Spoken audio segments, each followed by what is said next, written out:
নমস্কাৰ মুখ্যমন্ত্ৰী ডাঙৰীয়া। বোধ কৰোঁ আপোনাৰ এটা প্ৰব্লেম হৈ আছে। এই প্ৰব্লেমটো হ'লগৈ সৰু থাকোঁতে আপুনি মা নহয় আচলতে আইতাহঁতৰ পৰাই কিছু সাধু কথা শুনা নাই নেকি, মোৰ এনেকুৱা এটা কিবা এটা ধাৰণা হৈছে দেই। আপুনি সঁচাকৈ যদি সাধু কথা শুনা হ'লে এই ধৰণৰ ভুল চুলবিলাক নহ'লেহেঁতেন। মই চিম্পলি এটা কথা কওঁ আপোনাক, যে আছিলে মোৰ আইতাইতো কৈছিলে, এটাতো কৈছিলে আপোনাৰ কথাত কটা যায় কথাত বটা পায়, বা কথাত বটা পায় কথাত কটা যায়, যিকোনো এটা আগে পিছে এটা মিলাই ল'লেই হ'ল। আৰু এটা আছিলে আপোনাৰ বিনাশ কালে বিপৰীত বুদ্ধি, সেইটো এটা আছে। আৰু যোনটো এই মুহূৰ্তত একদম আটাইতকৈ ফিট বহে এই বস্তুটো হ'লগৈ, গোসাঁই ঘৰত কোন মই কল খোৱা নাই। আপোনাকতো কোনো চোৰ বুলি কোৱা নাই নহয়, আপুনি উত্তেজিত কেলে হৈ আছে? চাওক, গৌৰৱ গগৈ হ'লগৈ তৰুণ গগৈৰ পুতেক। তেওঁ জানে যে এটা বিপদ আহিব, প্ৰব্লেম হ'ব, সেইটো কেনেকৈ চিটুৱেশ্যনটো ডিল কৰিব লাগে, সেইটো যিহেতু তেওঁৰ ব্লাডত সেই বস্তুটো থাকি গ'ল, সেইকাৰণে তেখেতে জানে। আপোনাৰ কি হৈছে মই ধৰিব পৰা নাই। গৌৰৱ গগৈ যেতিয়া এই পবিত্ৰ মাৰ্ঘেৰিটাৰ চক্কৰত পৰি, আপুনি সেই নেৰেটিভছটো দিছিলে নহয়, পাকিস্তান এজেণ্ট, পাকিস্তান লিংক কিবা কিবি।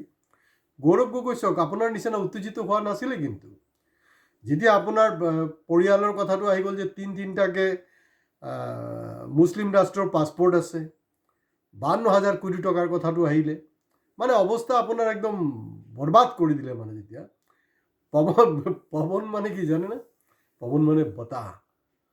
পৱন আকৌ হেৰিকো বজৰংবলীকেও কোৱা হয় কিন্তু।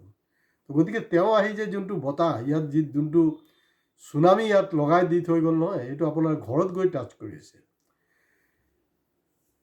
প্ৰব্লেমটো ক'ত? আপোনাৰ হেৰিয়ে গৌৰৱ গগৈ কি ইজিলি ডিল কৰিছিলে চিটুৱেশ্যনটো। তেওঁ জানিছে যে এই বল যোনটো বল আহি আছে, ক্ৰিকেটৰ বল, সেইটো বৰ টাফ বল, মই খুব ইজিলি আৰামত খেলিব লাগিব, মই হৰবৰি কৰিলে আউট হৈ যাম। আৰু একজেক্টলি যোনটো আপুনি হ'ল, তেওঁ কি বুলি কৈছিলে? তেওঁতো কোৱা নাই অমুক অমুক তমুক, একো কোৱা নাই। তেখেতে চিম্পলি কৈছে ঠিক আছে, মই ৱেলকাম কৰিছোঁ, কমিটি হওক, কমিটিক মোক মাতক, এনকুৱাৰী হওক, এইটো ইনভেষ্টিগেশ্যন হওক, মই জবাব দিম, মই হাজিৰ হ'ম। কিন্তু আপুনি একজেক্টলি সেইটোকে কৰিব লাগিছিলে। আপুনি কি কৰিলে? পৱন খেৰ কিবা কিবি আপুনি ক'লে, আৰু কিবা এটা শব্দ কৈছে আপুনি, কিন্তু প্ৰায় দেখো আপুনি কৈ থাকে বিভিন্ন নেতা সম্পৰ্কে যে আনপাৰ্লামেণ্টাৰী ৱাৰ্ড। তো আনপাৰ্লামেণ্টাৰী ৱাৰ্ডটো আপুনি বহুত কৈয়ে থাকে দেখোন। আপুনি কিবা এটা ক'লে, ঠিক আছে, এইটো এই পেমন খেৰক পেৰা বনাব না কিবা, সেইটোলৈকে বাজু গমেই পাইছে, ঠিক আছে বাৰু, পেৰা বনাই তাক খাই ল'ব, সেইটোও গম পালোঁ। উস্কো হাম পেলাইগাটো মই ধৰিব পৰা নাই। এতিয়া জানেনে, মোৰ যিমান হিন্দী ভাষী সতীৰ্থ আছে বা বেলেগ বেলেগ ষ্টেটত আছে, কাৰণ মোৰ এটা অল ইণ্ডিয়া লিংক থকা মানুহতো, তো তেওঁলোকে কৈছে আৰে ইয়াৰ তেৰা CM কিয়া বলতে চব। ইয়াৰ আগতে আপুনি এটা হিন্দী বহুত ভয়ংকৰ হিন্দী কৈছিলে, সেইটো কি আছিলে? আপুনি কৈছিলে মিয়া মিয়া মিয়া। তো যেতিয়া আপোনাক সুধিছে যে মিয়াটো এইটো অৰ্থটো বেলেগ, আপুনি কেলে মিয়া বুলি কৈ আছে? बोले नहीं वो मियाँ का मतलब हो गया घुसपटिया। অমিত শাহ বলতে না, তো মিয়া ইকুৱেল টু ঘুসপেটিয়া, ভাষাত যে কি হৈছে ভগৱানে জানে দেই আপোনাক। পৱন খেৰ কম পেলাইগা, কি পেলাই আছে আপুনি? আপুনি ইজিলি সেইটো ৱেলকাম কৰিব লাগিছিলে। ঠিক আছে, সেই গোটেই ঘটনাটোক এটা CBI এনকুৱাৰী হওক, যদি মোৰ পৰিয়াল মই কিবা দোষী সাব্যস্ত হওক, সেইটো হেৰি কৰক। আৰু বটদ্ৰাত লৈ কিবা শপত ল'ব লাগিব, এই চবতো কৰাৰ কথা নহয় নহয়। শপতটো আপুনিতো এছেম্বলিত ল'ব, পাৰ্লামেণ্টত ল'ব, সেইটো শপত গ্ৰহণতে সেইটোৱে অনুষ্ঠান, বেলেগতো আৰু অনুষ্ঠান নাই। তাত কেলে যাবলৈ আছে? হয় বন্ধুসকল, মই আপোনালোকক কিন্তু সচেতন কৰি দিব খুজিছোঁ, বিশেষকৈ অসম আৰু বেংগল বা ইণ্ডিয়াৰ বেলেগ ঠাইতো হ'ব পাৰে দেই। ৰিচেণ্টলি পাকিস্তানৰ যে ডিফেন্স মিনিষ্টাৰে কৈছে যে কিবা খেলি মেলি কৰিবি, আমি কিন্তু পুলৱামাৰ নিচিনা এটা ঘটনা কৰি দিম। তো তেনেকুৱা 9 তাৰিখে কিন্তু হ'ব পাৰে দেই, আপোনালোকে আচৰিত নহ'ব, ইংগিত এটা দিছে। কিন্তু না মোদী না আপোনাৰ অমিত শ্বাহ এটাও কিন্তু সেইটো কাউণ্টাৰে কৰা নাই। ধেমালি কথা নহয়, আমাৰ দুশ্মন শত্ৰু ৰাষ্ট্ৰ পাকিস্তানৰ ডিফেন্স মিনিষ্টাৰে তেনেকৈ কৈছে আৰু 9 তাৰিখে আৰু কিছু ঘটনা হ'ব পাৰে সেইটোকো মই আগতীয়াকৈ আপোনালোকক ইংগিত দিব খুজিছোঁ এইটো হ'ল পটককৈ চাব যে আপোনাৰ কিবা ক'ৰবাত বম চম ফুটিলে সেইটো এটা কৰিব আৰু এটা চিটুৱেশ্যন হ'ব পাৰে এয়া হ'লগৈ গৰু মাংস যধে মধে পাব পাৰে কিন্তু 9 তাৰিখে দেই আপোনালোকে অলপ কেয়াৰফুল থাকিব অসম পুলিচৰ দক্ষতা সম্পৰ্কে মোৰ কোনো ধৰণৰ মানে হেৰি নাই মানে সন্দেহ নাই কাৰো নাই দক্ষ কিন্তু কথাটো হ'ল যে এই যে দক্ষতাটো এই দক্ষতাটো যেতিয়া জুবিনৰ হত্যা হ'ল তাৰ পিছৰ পৰা আজি কবদি টোটাল যে ইনভেষ্টিগেশ্যন যি হৈ আছে তাত এই সক্ৰিয়তাটো আপুনি কেলে দেখাব পৰা নাই তেতিয়াও দেখাব লাগিছিলে হঠাতে আপুনি এইটো আৰু এইটোতো ফাৰ্ষ্ট ঘটনা নহয় যদি মোৰ ভুল নহয় 2023 ফেব্ৰুৱাৰী মাহ হ'ব লাগে জানুৱাৰী ফেব্ৰুৱাৰী তেনেকুৱাকৈ এই আৰু অসমৰতো ছিষ্টেমটো বেলেগ নহয় মানে ক'ৰবাত প্ৰাইম মিনিষ্টাৰে কিবা ক'লে কোনোবাই কিবা এটা ক'লে পটককৈ অসমত যিকোনো এটা থানাত FIR হৈ যায় আৰু লগে লগে আমাৰ অসম পুলিচ স্মাৰ্ট পুলিচ হৈ যায় আৰু তাত সেইটোত গৈ পাই যায়গৈ সেইটো ষ্টেট পৱন খেৰকোতো তেনেকৈ আপোনালোকে এৰেষ্ট কৰিছিলে নহয় আৰু আপুনি কৈছে যে মানে হায়দৰাবাদ পলাই গ'ল আপুনি কেনেকৈ গম পায়হে যে হায়দৰাবাদ পলাই গৈছে না আহমেদাবাদ পলাই গ'ল বহুত কিবা কিবি হয়তো পাৰেতো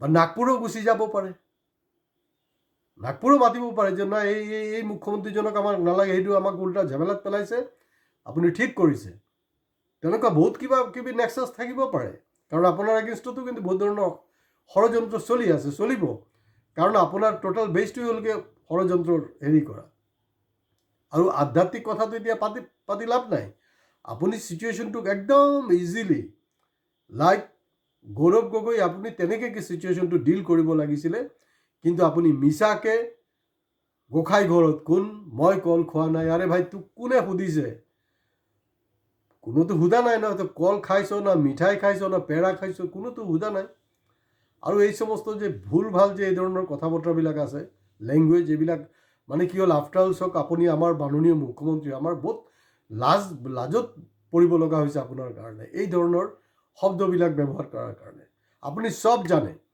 যদি চব জানে তেতিয়াহ'লে হায়দৰাবাদটো ক'ত এইটো আপোনাৰ হেৰি ষ্টেট কংগ্ৰেছৰ ষ্টেট তেনেকৈ আপুনি প্লেনফুলি আপুনি মোৰ পৰা বুদ্ধি নলয় গ'লে আপুনি এই পবিত্ৰ মাৰ্ঘেৰিটাৰ পৰা বুদ্ধি লওঁতে লওঁতে আপোনাক বৰবাদ কৰি দিছে মানুহটোৱে গম পাইছে নাই সি পবিত্ৰ নহয় সি অপবিত্ৰ মানুহ সি সম্পূৰ্ণ এটা অপবিত্ৰ নামহে পবিত্ৰ কিন্তু অপবিত্ৰ মানুহ মানে যিবিলাক ষ্টেটত কংগ্ৰেছ পাৱাৰত আছে গোটেইবিলাক ষ্টেটৰ এয়াৰপৰ্ট ৰেল ষ্টেচনত আগতীয়াকৈ পঠিয়াই দিব লাগিছিলে অসম পুলিচক তেতিয়া লেটাছে আপুনি কৈ আছে পলাই গ'ল বুলি আপুনি কেনেকৈ জানে আপোনাৰ হাতত ৱাৰেণ্ট আছে নেকি ৱাৰেণ্ট দি পঠিয়াইছিলে যে য'তে পাব উস্কো কি ত্ৰিপাল সে না পাতাল সে কি কিবা কিবি আপুনি হিন্দী বকি আছে আৰে জুবিন গাৰ্গৰ অপৰাধীক আপুনি স্থলত থাকে পাতাল চাতাল নহয় তাকে আপুনি ওলাবলৈ অৱস্থা বেয়া হৈ গ'ল ওলাই যোৱাৰ পিছতো কিবা কিবি আপুনি নেৰেটিভ দি আছে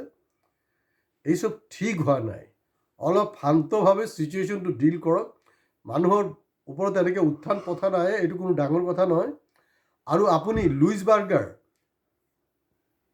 বা বাকী যে কেলেংকাৰীবিলাক আছে সেইবিলাকক কিন্তু আপোনাৰ সঁচাকৈ কোনো বাল বাকা কৰিব পৰা নাই এতিয়া কি হৈছে যে যোনে তোনে আপোনাক বালটো বাকা কৰি গুচি যাব এই ধৰণে আপুনি বিপথে নাযাব আৰামত খেলক বস্তুটো আৰু এতিয়া সময় ক'ব যে আপোনাৰ 4 মে'ৰ পিছত কোনে শপত লয় হয় মই আপোনাক আৰু এটা বস্তু ক্লিয়াৰ কৰিবলৈ আছিলে নহয় যে ৰঞ্জন চৌধুৰীৰ লগত কুংকি চৌধুৰীৰ কি সম্পৰ্ক সেইটো যেনেকৈ মই কমিটমেণ্ট কৰিছোঁ সেইটো কিন্তু ঠিক 4 মে'ৰ পিছতেহে মই তাৰ ৰিপ্লাই দিম আৰু এইটো স্পষ্টীকৰণটো কৰি দিম গতিকে বিন্দাছ খেলক আৰামত খেলক আপুনি ঠিকেই খেলি আছিলে কিন্তু লাষ্টত কি হ'লগৈ আপুনি কেনেকৈ খেলিব লাগে ন মিয়াৰ এগেইনষ্টত গৈ লাভ নাই ইণ্ডিয়া পাকিস্তান ক্ৰিকেট মেচ হৈ আছিল আপোনাক চিটুৱেশ্যনটো কওঁ খুব সম্ভৱ চেতন শৰ্মা বলাৰ আছিলে লাষ্ট বল 4 ৰান লাগে গৰু মাংস দম কি থাকে জানেনে দমে এইটোৱে থাকে 1 বল বাকী 4 ৰান লাগে মিয়া দাতে কৰিলে কি 6 ৰান কোবাই দিলে